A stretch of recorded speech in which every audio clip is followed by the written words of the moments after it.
Jai Shriram. Welcome to Sheela Ravi kitchen ಚಾನಲ್ಗೆ. ಇವತ್ತು ನಾವು ಉತ್ತರ ಕರ್ನಾಟಕದ ಕರಂಡಿ ಮಾಡೋಣ ಬನ್ನಿ.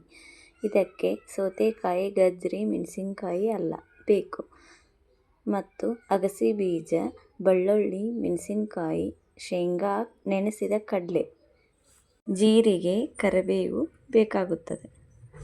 ಆಮೇಲೆ ನಾವು ಒಂದು ಮಿಕ್ಸರನ್ನು ತಗೊಂಡು ಶೇಂಗಾ ಕಾಳು, ಹಸಿಮೆಣಸಿನಕಾಯಿ, ಸಿಪ್ಪೆ ತೆಗೆದ ಬೆಳ್ಳುಳ್ಳಿ ಮತ್ತು ಅಗಸೆ ಬೀಜ ಮತ್ತು ಜೀರಿಗೆ, ಕರಿಬೇವು ಹಾಕಿ ಸ್ವಲ್ಪ ನೀರನ್ನು ಹಾಕಿ ರುಬ್ಬಿಕೊಳ್ಳಬೇಕು. ಅಲ್ಲನೂ ಹಾಕಬೇಕು. ಎಲ್ಲವನ್ನು ಹಾಕಿ ರುಬ್ಬಿಕೊಳ್ಳಬೇಕು.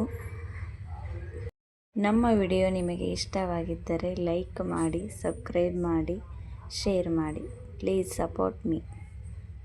ರುಬ್ಬಿಕೊಂಡು ಬಂದ ನಂತರ ಒಂದು ಬೌಲ್ಗೆ ಸೌತೆಕಾಯಿ ಮತ್ತು ಗಜ್ಜರಿಯನ್ನು ಹಾಕಿ, ಉದ್ದಗೆ ಹೆಚ್ಚಿಕೊಂಡ ಹಸಿಮೆಣಸಿನಕಾಯಿಯನ್ನು ಹಾಕಿ, ನೆಕ್ಸ್ಟ್ ಕಡಲೆಕಾಳನ್ನು ಹಾಕಬೇಕು. ರುಬ್ಬಿದ ಮಸಾಲೆಯನ್ನು ಹಾಕಬೇಕು. ರುಚಿಗೆ ತಕ್ಕಷ್ಟು ಉಪ್ಪನ್ನು ಹಾಕಬೇಕು ಮತ್ತು ಒಂದು ಚಿಟಿಕೆ ಅರಿಶಿನವನ್ನು ಹಾಕಬೇಕು. ಎಲ್ಲವನ್ನು ಮಿಕ್ಸ್ ಮಾಡಬೇಕು.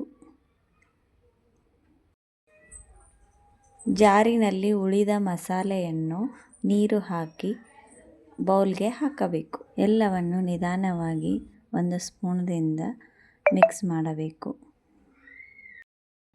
ಹೀಗೆ ಮಿಕ್ಸ್ ಮಾಡಿದ ನಂತರ ಅದನ್ನು ಒಂದು ಕಂಟೈನರಿಗೆ ಹಾಕಿ 2 ದಿನ ಬಿಟ್ಟ ನಂತರ ರೊಟ್ಟಿ ಜೊತೆ, ಚಪಾತಿ ಜೊತೆ ತಿನ್ನಲು ಸಿದ್ಧ. ಉತ್ತರ ಕರ್ನಾಟಕದ ಕರಂಡಿ ರೆಡಿ.